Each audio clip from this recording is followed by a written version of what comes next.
Assalamualaikum warahmatullahi wabarakatuh. Saya Ahmad Taufik MPD, Guru Geografi di SMA Negeri 2 Subang, Provinsi Jawa Barat.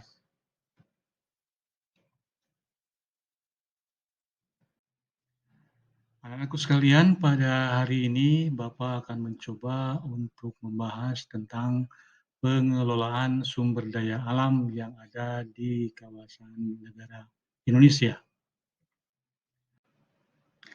Untuk pertemuan pertama, kita akan bahas tentang satu, mengklasifikasikan sumber daya alam. Kemudian yang kedua, menganalisis potensi sumber daya alam, kehutanan, pertambangan, kelautan, dan pariwisata. Kemudian yang ketiga, menggambarkan persebaran sumber daya alam kehutanan, pertambangan, kelautan, dan pariwisata di Indonesia. Definisi sumber daya alam. Apakah yang dimaksud dengan sumber daya alam?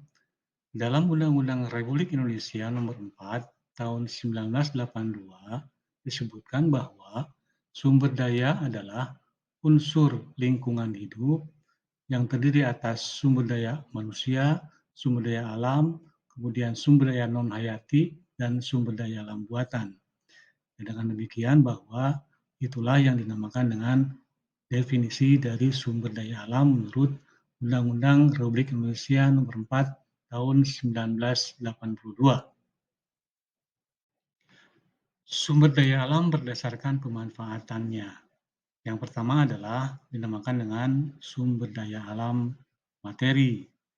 Sumber daya materi adalah sumber daya alam yang berbentuk materi yang dimanfaatkan oleh manusia adalah materi dari sumber daya alam itu sendiri. Jadi, apa yang didapat oleh manusia itu adalah yang disebut dengan sumber daya alam materi. Yang kedua adalah dinamakan dengan sumber daya energi. Sumber daya energi adalah sumber daya yang berguna untuk menghasilkan energi. Energi baik itu energi listrik, energi angin, energi yang dihasilkan oleh ombak, dan energi yang dihasilkan oleh tenaga air. Itu dinamakan dengan sumber daya energi. Selanjutnya yang ketiga dinamakan dengan sumber daya ruang. Sumber daya ruang adalah tempat yang diperlukan manusia dalam hidupnya, yaitu berupa muka bumi, tempat di mana manusia itu bertempat tinggal. Sumber daya alam berdasarkan pembentukannya atau sifat kelestariannya dibagi atas satu, sumber daya alam yang dapat diperbaharui, yaitu sumber daya alam yang tidak akan habis karena bagian-bagian yang telah terpakai dapat diganti dengan yang baru.